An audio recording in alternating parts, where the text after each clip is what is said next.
Selamat datang di channel Fauzan Bicara. Jangan lupa subscribe ya. Oke, selamat bergabung lagi dalam pembahasan kita. Hari ini kita mau gali satu topik yang penting banget, tapi mungkin jarang ya kita bahas dalam-dalam. Gimana sih pengalaman pubertas pada anak-anak tunanetra?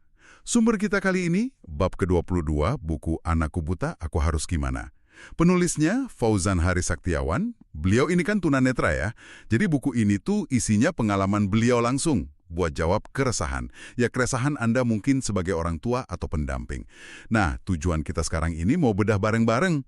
Apa aja sih yang sebetulnya terjadi pas anak tunanetra masuk usia puber? Tantangan uniknya apa?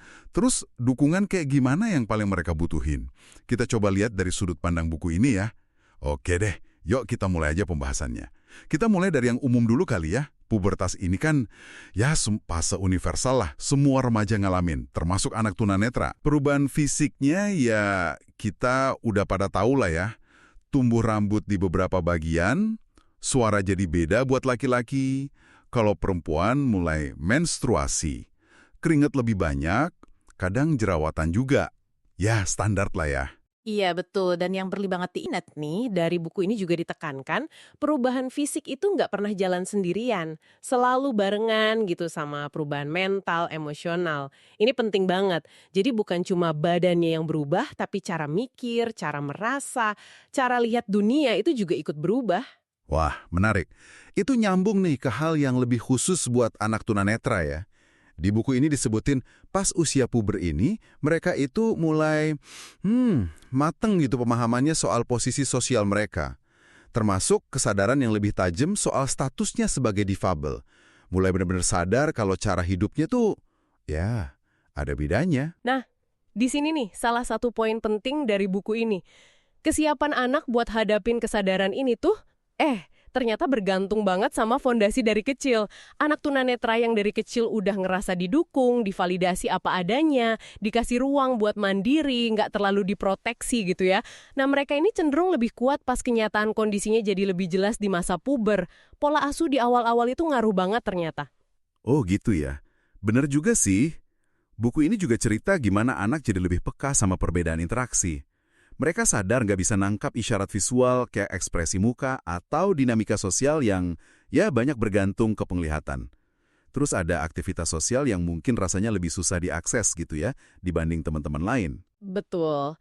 Dan kesadaran ini ya, kesadaran sebagai minoritas di lingkungan gaul remaja yang seringnya visual banget itu, bisa bikin muncul perasaan yang campur aduk. Rasa asing, canggung, kadang, ya jujur aja, bisa nyakitin juga. Coba bayangin aja, ada di tengah rame-rame tapi ngerasa kayak ada sekat gitu. Karena cara ngalamin dunianya beda. Iya kebayang sih. Di tengah semua perubahan fisik dan kesadaran sosial itu, ada satu dorongan khas remaja yang kuat banget kan ya. Pengen diakui, pengen diterima sama teman-teman. Kebutuhan buat ngerasa pas, jadi bagian dari geng, itu kan dominan banget ya di usia segitu.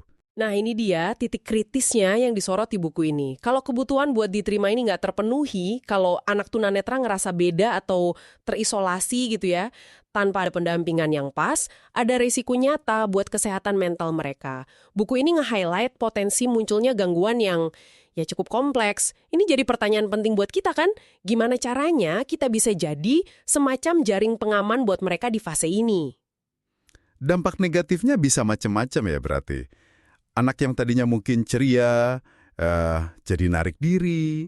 Bisa jadi ngerasa nggak berarti, apalagi kalau banding-bandingin diri sama teman lain yang kelihatannya aktif banget, gampang gaul.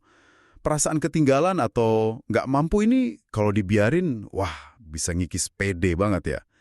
Anak jadi ragu sama dirinya sendiri, lihat diri jadi negatif. Iya, persis. Dan kadang ada ketakutan di dalam diri mereka yang mungkin susah banget diungkapin. Pengen sih ikutan ngobrol, ikutan kegiatan, tapi seringnya ketahan sama rasa takut ditolak. Takut diejek ya, atau dianggap aneh, atau malah takut ngerepotin gitu. Bisa jadi semua itu. Takut jadi beban buat temen-temennya. Kecemasan sosial kayak gini nih yang sering jadi alasan kenapa mereka akhirnya milih diam aja. Atau ngindarin keramaian, nolak kalau diajak kumpul. Bukan karena nggak mau gaul, tapi karena rasa takut sama cemasnya itu. Nyata banget buat mereka. Bisa bikin lumpuh gitu interaksinya. Dari situ ya, dari pergulatan batin sama perasaan yang rumit itu, buku ini bilang mulai muncul pertanyaan-pertanyaan. Eksistensial gitu ya. Anak mulai mikir, siapa sih gue sebenarnya? Nanti gedenya gimana ya? Tujuan hidup gue apa? Pertanyaan gede semua tuh. Dan jadi bahaya kalau pertanyaan-pertanyaan ini nggak nemu tempat aman buat diobrolin. Kalau nggak ada orang dewasa yang bisa nemenin secara emosi, anak bisa jadi nyari jawaban atau pengakuan di tempat lain. Dan seringnya, ya seperti yang dijelasin di buku, larinya itu ke dunia maya. Dunia maya emang kayaknya nawarin kebebasan ya, bisa ngomong apa aja tanpa dihakimi langsung. Tapi buku ini ngasih warning penting juga. Landscape digital ini juga penuh jebakan, apalagi buat remaja tunanetra yang mungkin lagi ngerasa rapuh gitu, butuh banget pengakuan. Salah satu resiko yang disorot banget itu ya rentan kena komunitas online yang toksik. Komunitas ini kelihatannya aja peduli pakai topeng empati gitu. Tapi isinya malah nyebarin hal negatif, ngeluh terus. Bahkan ada yang sampai ya mengagung-agungkan penderitaan. Jadi seolah-olah menderita itu keren atau istimewa gitu. Kalau kita lihat lebih jauh, forum kayak gini bisa nanamkan keyakinan yang salah dan ngerusak soal hidup. Bukannya nyemangatin, malah bikin tambah down ya? Iya betul. Malah bisa bikin anak mikir, hidup ini suram, dunia nggak adil. Bahaya banget buat mentalnya. Belum lagi tekanan dari medsos itu sendiri kan, gampang banget banding-bandingin diri, lihat postingan temen atau orang lain yang kelihatan, wah, banyak likes, followersnya banyak. Ini bisa bikin anak tunanetra jadi ikut-ikutan. Mungkin posting yang mancing simpati atau pujian, cuma biar ngerasa diakui aja. Akhirnya harga dirinya jadi ya bergantung banget sama likes dan komen orang. Akibatnya bisa perih banget. Pas pengakuan online yang diharapkan nggak datang, rasa ditolak, nggak berharga, itu bisa balik lagi. Bahkan bisa memicu depresi. Lebih jauh lagi, kekosongan emosi pas puber ini bikin mereka jadi sasaran empuk eksploitasi online. Bisa lewat pesan manipulatif, bujuk rayu, atau kejebak hubungan virtual yang ngerusak psikologis. Orang nggak bertanggung jawab gampang banget manfaatin celah ini. Nah, di tengah semua tantangan ini, buku ini ngasih sudut pandang penting nih buat Anda para orang tua. Fase puber itu kan masa eksplorasi logika, sama pencarian jati diri. Anak mulai mikir lebih kritis, nanya banyak hal, termasuk soal kondisi fisiknya yang beda. Makanya, ditekankan banget, penting buat orang tua nggak buru-buru ngejudge atau nyalahin. Kalau anak mulai ragu soal hidup, ngerasa minder, atau jadi lebih sensitif, yaitu bagian dari proses tumbuhnya mereka. Jangan langsung dimarahin gitu ya. Iya, jangan langsung reaktif. Bersamaan sama itu, ada juga dorongan alami remaja tunanetra buat mulai menjelajah dunia lebih mandiri. Adanya internet, medsos, itu kan bikin jangkauan eksplorasinya jadi luas banget. Tepat. Ini nguatin pandangan kalau teknologi itu kayak pisau bermata dua ya. Bermanfaat banget kalau dipakai dengan benar. Tapi kalau nggak ada panduan, bisa jadi sumber stres baru. Contohnya ya itu tadi, terus-terusan lihat dan bandingin diri sama pencapaian teman di medsos. Bisa bikin nggak puas terus-terusan. Nah, disinilah tantangan menariknya. Gimana nemuin keseimbangan antara ngasih ruang buat mandiri, tapi tetap ngasih bimbingan yang suportif gitu. Nyari seimbangnya ini jadi kunci ya. Penulis buku ini nekanin, solusinya bukan kontrol berlebihan atau ngekang anak. Karena faktanya, remaja umur segini emang mulai bangun dunianya sendiri. Mungkin nggak semua diceritain ke orang tua. Makanya, fokusnya lebih ke bangun komunikasi yang sehat. Sama numbuhin rasa saling percaya antara Anda dan anak. Itu yang utama. Komunikasi dan percaya ya. Terus, gimana cara dukung mereka yang lebih positif? Salah satu saran bagus dari buku ini, Anda perlu mulai lebih jeli. Kenali dan dukung minat atau passion anak. Kalau dia kelihatan suka nulis, ya fasilitasi, mungkin sediain alat yang aksesibel atau cariin komunitas nulis yang oke. Kalau suka ngomong, kasih kesempatan. Ikutin pelatihan public speaking yang inklusif mungkin. Peran passion ini penting banget loh. Pertama, bisa jadi pelarian sehat pas anak lagi stres atau ngerasa tertekan sama pergaulan. Ngalihin energi ke hal yang dia suka dan kuasai itu bisa lega banget rasanya. Kedua, nggak kalah penting. Passion yang dipupuk dari awal itu bisa jadi kayak kompas, ngasih arah buat masa depan mereka.